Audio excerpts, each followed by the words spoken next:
തൊടുപുഴ ശ്രീകൃഷ്ണ ടെമ്പിളിനടുത്തായി ഒരു housing colony. ആ വീടുകൾക്ക് നടുവിൽ പച്ചപ്പിൽ പുതച്ച ഒരു വീട്. തൊടുപുഴക്കാരുടെ പ്രിയങ്കരനായ വെറ്റിനറി സർജൻ ഡോക്ടർ മധുവിൻ്റെ വീടാണ് ഇത്.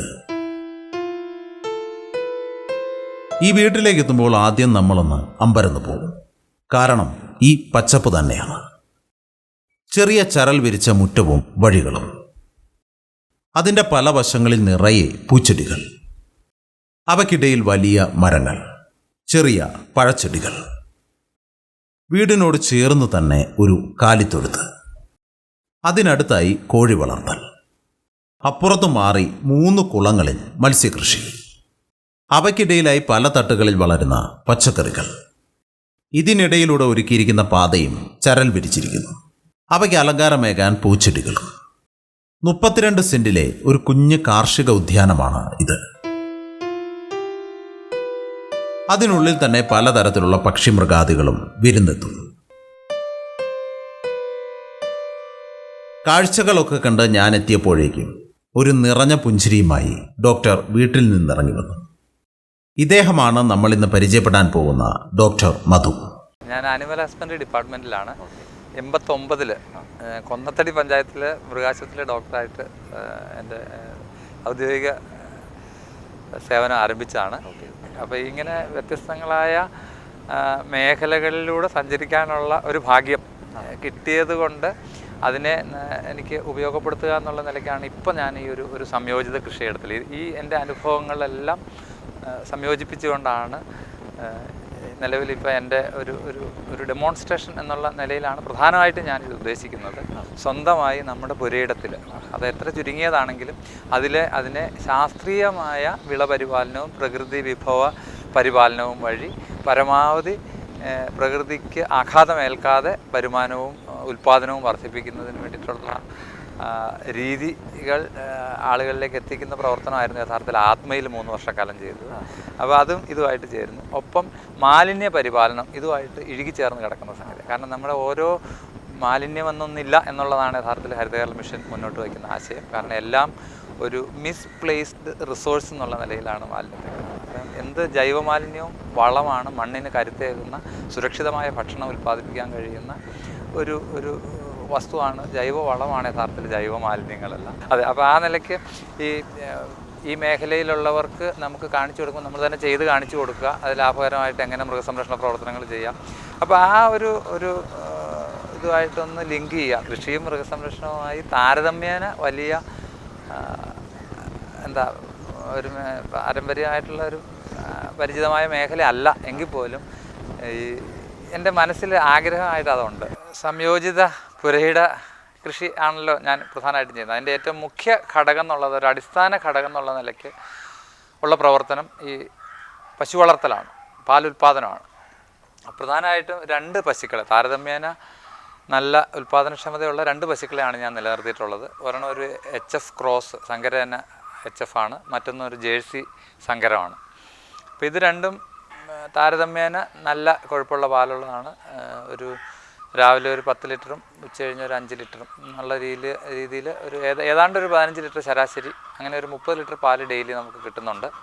പശുക്കളെ സംബന്ധിച്ച് ഇവിടെ അതിനെ കെട്ടിയിട്ടിട്ടില്ല. ഇത് ഈ ഒരു ഏരിയയിൽ അത് സ്വതന്ത്രമായി സൗകര്യപ്രദമായി നിൽക്കുന്ന തലത്തിലാണ്.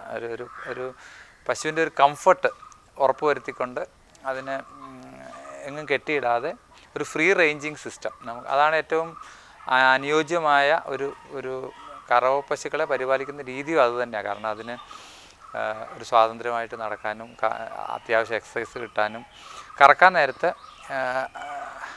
നമുക്ക് വൃത്തിയായിട്ട് പാല് കറന്ന് എടുക്കാനും ഒക്കെ നല്ല ഒരു രീതിയാണ്.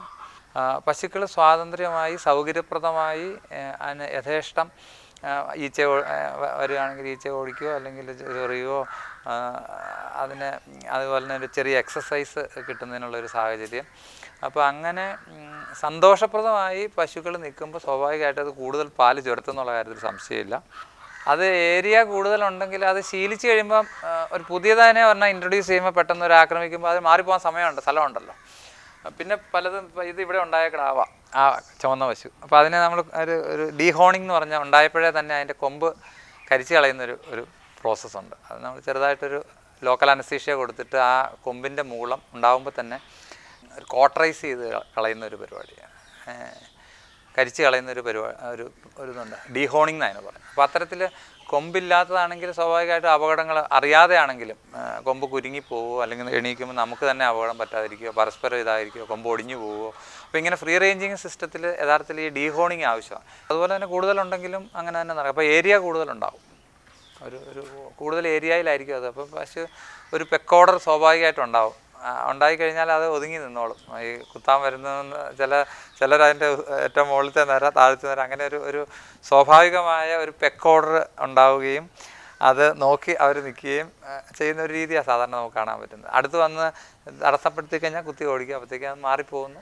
ഇവിടെ ഉണ്ടാവുന്ന എല്ലാ വേസ്റ്റ് പുല്ലും, നട്ടുപിടിപ്പിക്കുന്ന പുല്ലും അതുപോലെ തന്നെ കളകളായിട്ടുള്ള പുല്ലും ഇലകളും നമുക്ക് അത്യാവശ്യം വീട്ടിൽ മിച്ചം വരുന്ന ഭക്ഷണ വസ്തുക്കളും ഒക്കെ ഇതിന് കൊടുക്കാൻ പറ്റും.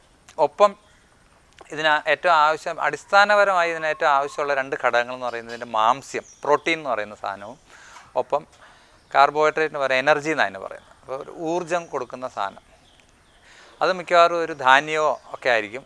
കപ്പ അല്ലെങ്കിൽ ചോളം, അരി, ഗോതമ്പ് ഇത്തരത്തിലുള്ള ഒരു ഘടകവും, ഒപ്പം പിണ്ണാക്ക് പോലെ മാംസ്യപ്രധാനമായിട്ടുള്ള ഒരു ഘടകവുമാണ് പ്രധാനമായിട്ട് കാലിത്തീറ്റയ്ക്കകത്തുമാണ്. അപ്പോൾ പശുവിനെ സംബന്ധിച്ചിടത്തോളം ആവശ്യമായ മാംസ്യവും എനർജിയും വേണം, പ്രോട്ടീനും എനർജിയും വേണം, ഒപ്പം അതിന് ഫൈബർ വേണം. ഇത് ദഹിപ്പിക്കുന്നതിന് വേണ്ടിയിട്ട് നാരിൻ്റെ അംശം, അതിന് വേണ്ടിയിട്ടാണ് പുല്ലും വൈക്കോലും. അപ്പോൾ ഞാനിവിടെ കൊടുക്കുന്നത് വെച്ചാൽ എനിക്ക് കുറച്ച് പുല്ല് നട്ടിട്ടുണ്ട്. കുറച്ച് അടുത്തുള്ള ഒരു വീട്ടിലെ ഒരു 10 സെൻറ്റ് സ്ഥലം കൂടി ഞാനെടുത്തു. എനിക്ക് 32 സെൻറ്റ് സ്ഥലമാണ്. ഇവിടെ തന്നെ ഒരു 2-3 സെൻറ്റിൽ ഇവിടെ കാണാൻ പറ്റും. അവിടെ പുൽകൃഷി ചെയ്തിട്ടുണ്ട്. അതിന് അപ്പുറത്തൊരു ശകലം പുല്ലും കൂടി നട്ടിട്ടുണ്ട്. അപ്പം നമുക്കൊരു പകുതി ഭാഗം ഒരു 10-20 കിലോ എങ്കിലും നമുക്കൊരു പുല്ല് ഒരു ദിവസം കൊടുക്കുക. ബാക്കി ഏതാണ്ട് 2 പശുവിനും കൂടി ഒരു 20 മുതൽ 30 വരെ കിലോ പുല്ല് ദിവസം ശരാശരി ഞാൻ കൊടുക്കുന്ന രീതി അതാണ്. ഒപ്പം ഒരു 10 കിലോയോളം വൈക്കോലും കൊടുക്കുന്നുണ്ട്. അപ്പോൾ ഈ പുല്ലും വൈക്കോലും കാലിത്തീറ്റ എല്ലാം കൂടി മിക്സ് ചെയ്ത് കൊടുക്കുന്നതാണ് ഇതിന് ദഹനത്തിന് ഏറ്റവും അനുയോജ്യം. അത് നമുക്ക് പലപ്പോഴും അറിയാത്തൊരു കാര്യമാണ്.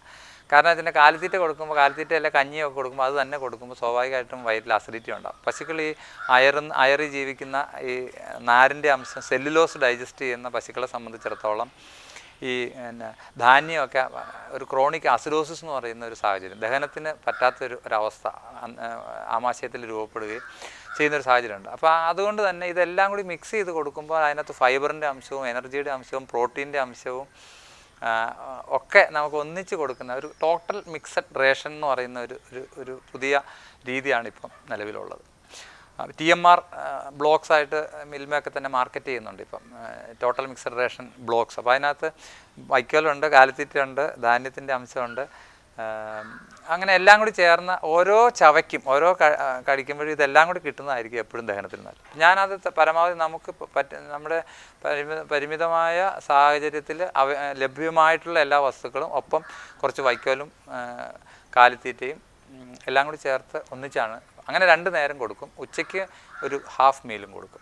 അങ്ങനെ 3 നേരം ആണ് ഞങ്ങൾ ഭക്ഷണം കൊടുക്കുന്നത്. അപ്പോൾ ഇനി ഇതിൽ പുല്ല്, വൈക്കോല്, കാലിത്തീറ്റ പ്രധാനമായിട്ടും അതാണ്. പിന്നെ ഒരുപാട് ഇൻഗ്രീഡിയൻസ് ചേർക്കുന്നത് നമുക്ക് അസൗകര്യം ആയതുകൊണ്ട് അതിനെ ഒരു ലളിതമാക്കുകയും സിംപ്ലിഫൈ ചെയ്യുന്നതിന് വേണ്ടിയിട്ട് നേരെ ഇട്ട് കൊടുത്താൽ മതി. കലക്കാനോ വെള്ളത്തിൽ കലക്കാനോ, വെള്ളം വേറെയും കുടിക്കും, തീറ്റ വേറെയും തിന്നും, ആവശ്യാനുസരണം വെള്ളം കുടിക്കാനുള്ള ഒരു സൗകര്യം ഒരുക്കുകയും ചെയ്യും. അപ്പോൾ അതായിരിക്കും എപ്പോഴും ഇതിൻ്റെ ദഹനം ഏറ്റവും നല്ല നിലയ്ക്ക് നടക്കാനും ഉൽപ്പാദനം ഏറ്റവും മെച്ചപ്പെട്ട രീതിയിൽ നടക്കാനും വെള്ളത്തിൻ്റെ ലഭ്യതയെ ഉറപ്പുവരുത്തും. അപ്പോൾ ആ നിലയ്ക്ക് അതുപോലെ തന്നെ കുടിക്കാനുള്ള വെള്ളം യഥേഷ്ടം 24 മണിക്കൂറും ഫ്രഷായിട്ട് കുടിക്കാനുള്ള ഒരു സംവിധാനം ഇവിടെ ഒരുക്കിയിട്ടുണ്ട്. വളരെ ലളിതമായിട്ട് നമ്മുടെ ഈ ടോയ്ലറ്റ് ഫ്ലഷ് ടാങ്കിലെ വെള്ളം എപ്പോഴും നിറഞ്ഞു നിൽക്കുന്ന രീതി നമുക്കറിയാം. വെള്ളം എത്ര ചോർന്ന് ഊർത്തിക്കളഞ്ഞാലും ഡ്രെയിൻ ചെയ്താൽ അതിൻ്റെ ലെവൽ താഴ്ന്നു കഴിഞ്ഞാൽ ആ ലെവലിലേക്ക് വീണ്ടും വരുന്ന ഒരു സിസ്റ്റം, ആ ഒരു ഫ്ലഷ് ടാങ്കിൻ്റെ ഒരു ഫ്ലോട്ട് സിസ്റ്റം ഈ വെള്ളം കുടിക്കുന്ന പാത്രമായിട്ട് ബന്ധിപ്പിച്ച് കഴിയുമ്പോൾ വളരെ ലളിതമായിട്ട് നമുക്കൊരു 1000 രൂപ താഴെ ചിലവിൽ ഒരുക്കാൻ കഴിയുന്നതാണ്. അങ്ങനെ ഒരുക്കുമ്പോൾ തന്നെ പശുവിൻ്റെ പാലുൽപാദനത്തിലൊരു 10% വർധനവ്, അതായത് ആഗ്രഹിക്കുമ്പോൾ നല്ല ശുദ്ധമായ ജലം കുടിക്കാൻ കിട്ടുന്ന ഒരു സാഹചര്യം ഉണ്ടെങ്കിൽ തന്നെ നമുക്ക് പശുക്കളുടെ ഉൽപ്പാദനം ഗണ്യമായിട്ട് വർദ്ധിക്കും. അപ്പോൾ ആ ഒരു സൗകര്യമുണ്ട്. അതുപോലെ തന്നെ തീറ്റ കൊടുക്കുന്നതിന് വേണ്ടിയിട്ട് അവിടെ അത് 3 നേരമാണ് കൊടുക്കുന്നത്. പ്രധാനമായിട്ടും രാവിലെയും രാത്രിയിലുമാണ് തീറ്റ കൊടുക്കുന്നത്. ഉച്ചയ്ക്ക് ഒരു ഒരു ഹാഫ് മീൽ, ഒരു ചെറിയ അളവിൽ ഉച്ചയ്ക്കും കൊടുക്കും. അങ്ങനെ ഒരു 3 നേരമാണ്. അപ്പം അതിനൊരു പെർമിസിബിൾ ലിമിറ്റ് ഉണ്ടാവും. ഓരോ വസ്തുക്കളും കൊടുക്കുന്നത്. ഇപ്പോൾ കപ്പേല കൊടുക്കാം, കപ്പേല അല്ലെങ്കിൽ നമുക്ക് തേയിലച്ചണ്ടി ഉദാഹരണം അത്തരം സാധനങ്ങളൊക്കെ ഒരു 5% വരെ ചേർക്കാൻ ഒരു പെർമിസിബിൾ ലിമിറ്റ് ഉണ്ട്. ഒരു കാലിത്തീറ്റയുടെ വിവിധ എത്രയോ ഘടകങ്ങൾ കൂടുന്നു അത്രയും ന്യൂട്രിയൻസ് അതിനകത്ത് വൈറ്റമിൻസും മിനറൽസും ഒക്കെ ആവശ്യമുള്ളത് പലതിലും വ്യത്യസ്തമാണ്. ഏറ്റവും കൂടുതൽ തീറ്റ ചേരുവകൾ ചേരുന്നത് തീർച്ചയായിട്ടും ഗുണകരം തന്നെയാണ്. പക്ഷേ അതെല്ലാം ഒരു പരിധിക്കപ്പുറത്തേക്ക് പോകരുത്. ഒരു അനുവദനീയമായ അളവിൽ നിലനിർത്തുക എന്നുള്ളതാണ് ഇതിനകത്ത് ഏറ്റവും. ഇപ്പോൾ കഞ്ഞി കൊടുക്കാം. കഞ്ഞി മിച്ചം വന്ന് ശകലം കഞ്ഞി കൊടുക്കുന്നവർക്ക് കുഴപ്പമില്ല. പക്ഷേ അത് അല്പം കൂടിക്കഴിഞ്ഞാൽ അസിഡിറ്റിയും ഇൻഡൈജഷനും ഒക്കെ അപകടത്തിലിരിക്കും. അതേസമയം അത് ആ ക്രമീകരിച്ച അളവിൽ കൊടുത്തു കഴിഞ്ഞാൽ അത് ദോഷകരമല്ല. അത് നമുക്കൊരു ഉപയോഗമായിട്ട്